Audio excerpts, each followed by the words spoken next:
Okay, everybody, this is my first attempt at doing this, so you'll have to forgive me for any backtracking that I do. This is my vertical swim workout, as I call it. The short version of it is, the short explanation, it's basically making swimming as hard as possible by just pushing down on the water instead of pushing back on the water, which you would do if you were doing the regular kind of swimming. So there's no interest here in moving down the lane. All I'm doing is keeping my body at the top of at the surface by pushing down and sideways in the water. And I've got lots of different ranges of motion to show you. This first one is basically treading water with my arms. So I'm starting with my hands crossed and I'm pushing out to the side, and there's a little bit of downward pressure that happens at the same time. So you'll figure it out as soon as you start doing it. And as you can see, I'm just letting my legs hang straight down. Now, after I do that for some non-preset duration, I start doing other things. One of them is this is like a tricep press. So I'm pushing a little bit down and out to the side, and you can see that I'm really just extending my arms, okay? The next one that I really spend a lot of time on is for the torso, and this is definitely a core exercise. Now, you'll notice that my legs will be kind of counterbalancing my arms more on this one. So I'm gonna twist my arms back and forth like this, and as I do that, you can see that my legs are going in opposition to my arms.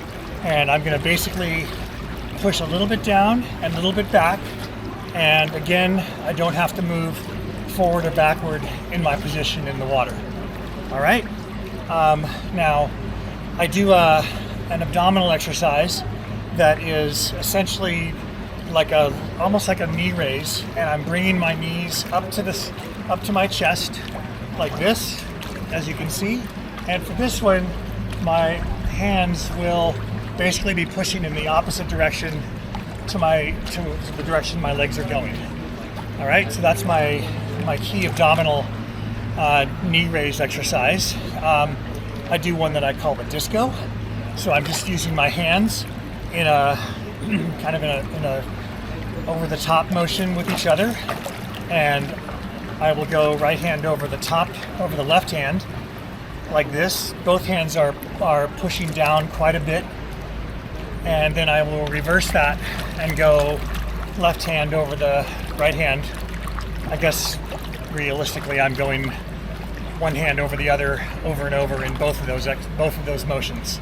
I've got one that I call a figure eight, or an infinity, and I owe my friend David Welk credit for this one.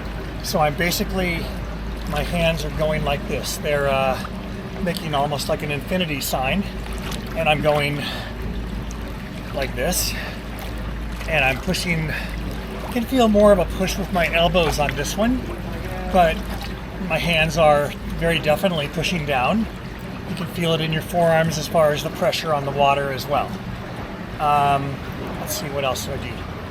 Oh, I have one where I go, elbows stay out to the side, and the hands are just going like this under the water. And then they're in opposition to each other.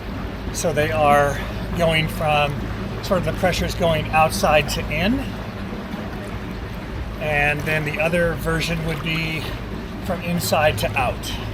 So my elbows are staying in one location for the most part, and my forearms are doing all the work.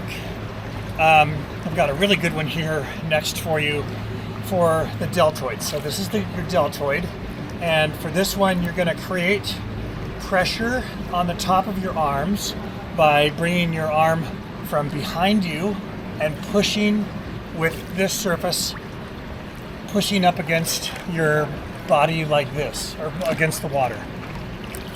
All right, what's going on here?